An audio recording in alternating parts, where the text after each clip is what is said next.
wabarakatuh. Perkenalkan, nama saya Artin, asal prodi S1 jurusan akuntansi dengan nomor NIM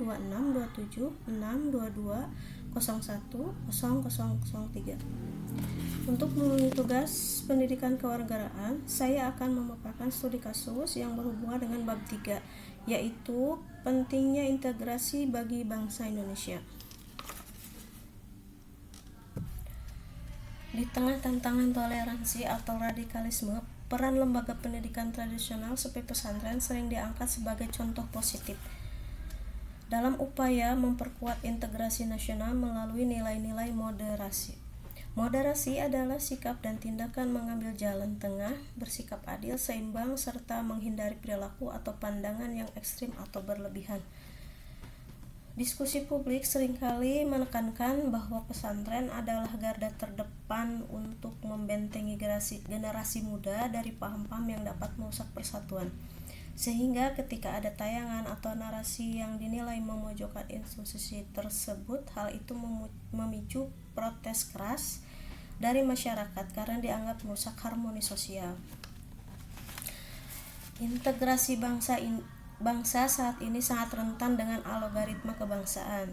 Di era digital, kecepatan informasi yang tidak terfilter ditambah dengan adanya pihak-pihak yang mungkin memanfaatkan sentimen identitas, menjadikan narasi pemecah belah lebih mudah menyebar daripada sebelumnya. Oleh karena itu, pendekatan hukum yang berbasis kearifan lokal dan penguatan nalar kolektif menjadi solusi yang sering disuarakan oleh para pengamat untuk merekam potensi konflik tersebut. Tersebut kita bisa melihat isu-isu yang sedang beredar sekarang ya. Isu-isu itu yaitu kasus kekerasan dan pelecehan seksual yang menjadi sorotan utama dalam dinamika pondok pesantren di Indonesia.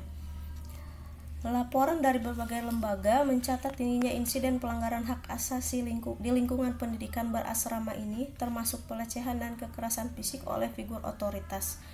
Berikut adalah rincian kasus menonjol dan data terkait yang terjadi di Pati, Jawa Tengah. Yang terjadi di Sumeneb, Jawa Timur, serta wilayah NTB dilaporkan setidaknya 8 pondok pesantren di wilayah Nusa Tenggara Barat terjerat kasus pencabulan terhadap santrinya. Pesantren harusnya jadi tempat belajar, tapi ini malah jadi tempat penyiksaan. Muhammad Mustaqim, 16 tahun, santri asal Makassar jadi korban kekerasan di pondok pesantren Darul Ulum Amiral, Takalar.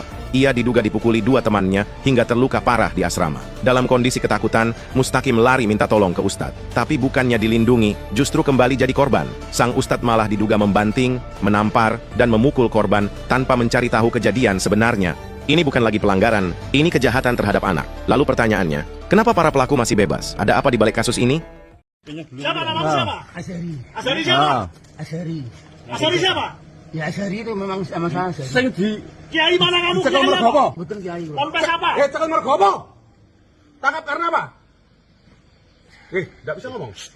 Pernah bulan saja. Hah? Katanya pernah. Meski memiliki peran penting, pesantren menghadapi berbagai tantangan dalam menjalankan fungsi moderasi. Tantangan utama meliputi radikalisme dan ekstremisme. Munculnya paham radikal dan ekstrim di kalangan generasi muda menjadi ancaman serius yang harus dihadapi pesantren. Yang kedua, teknologi dan globalisasi. Pesantren selalu beradaptasi dengan perubahan teknologi dan globalisasi yang membawa pengaruh budaya luar yang dapat mempengaruhi nilai-nilai lokal. Ketiga, keterbatasan sumber daya. Banyak pesantren yang masih menghadapi keterbatasan sumber daya baik dari segi finansial maupun infrastruktur. Kesimpulannya adalah bahwa pesantren harus memiliki peran krusial sebagai benteng moderasi di Indonesia dengan mengatasi tantangan yang ada melalui penguatan kurikulum, pemanfaatan teknologi, dan kerjasama dengan berbagai pihak. Pesantren mampu menjalankan fungsinya secara efektif.